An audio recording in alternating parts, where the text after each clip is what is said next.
نحمده ونصلي ونسلم على رسوله الكريم أما بعد فأعوذ بالله من الشيطان الرجيم بسم الله الرحمن الرحيم قل هل ننبئكم بالأخسرين أعمالا الذين ضل سعيهم في الحياة الدنيا وهم يحسبون أنهم يحسنون صنعا أولئك الذين كفروا بآيات ربهم ولقائه فحبطت أعمالهم فلا نقيم لهم يوم القيامة وزنا صدق الله مولانا العظيم رب اشرح لي صدري ويسر لي أمري واحلل عقدة من لساني يفقه قولي اللهم صل على محمد وعلى آل محمد كما صليت على إبراهيم وعلى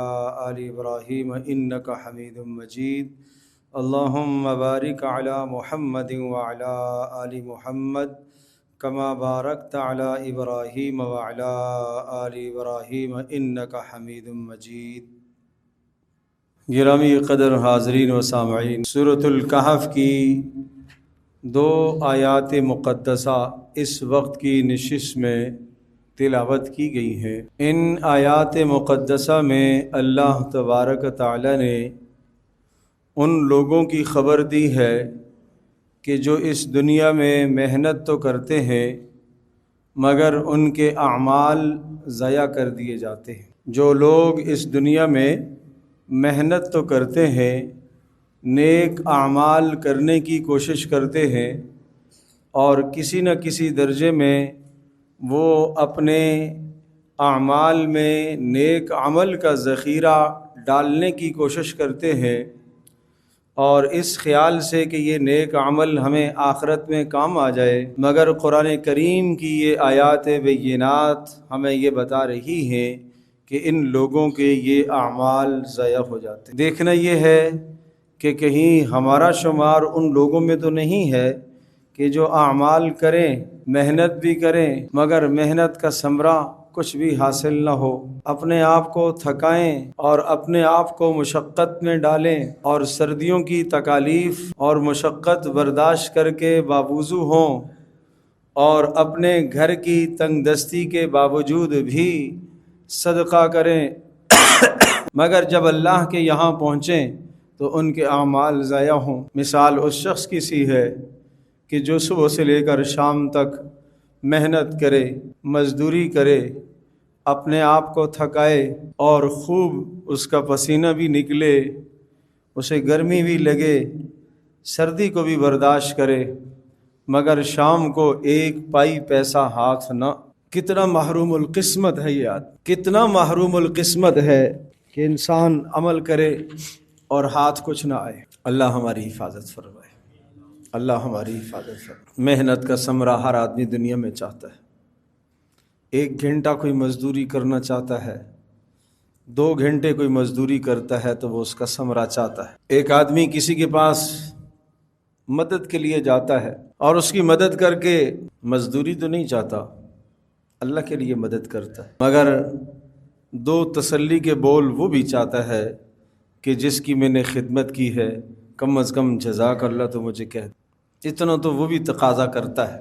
گو کہ اسے اللہ کے لیے کرنا چاہیے، اس کا تقاضا بھی نہیں کرنا چاہیے اور اس کی امید بھی اسے نہیں رکھنی چاہیے، مگر انسان ہے، انسان کا مزاج ہے، انسان کی فطرت ہے، یہ اپنی بھی کسی نہ کسی درجے میں مدح، اپنی بھی کسی نہ کسی درجے میں تعریف چاہتا ہے۔ تو میں یہ عرض کر رہا ہوں کہ اللہ جل جلالہ نے ارشاد فرمایا قل هل ننبئکم، انداز دیکھیے، کیا هل ننبئکم بالاخسرین اعمالا، ہم آپ کو بتا دیں ان لوگوں کے بارے میں کہ جو اعمال کے اعتبار سے خسارے میں ہیں، یعنی اعمال کر کے بھی خسارے میں ہیں، اعمال کر کے بھی نقصان والے ہیں، کیا ہم آپ کو بتا دیں؟ اللہ نے پوچھا ہے اور پھر ساتھ بتا بھی دیا ہے۔ الذین ضل سعیہم فی الحیات الدنیا، فرمائیے وہ لوگ ہیں جن کی کوششیں دنیا میں بیکار ہو جاتی ہیں۔ وہم یحسبون،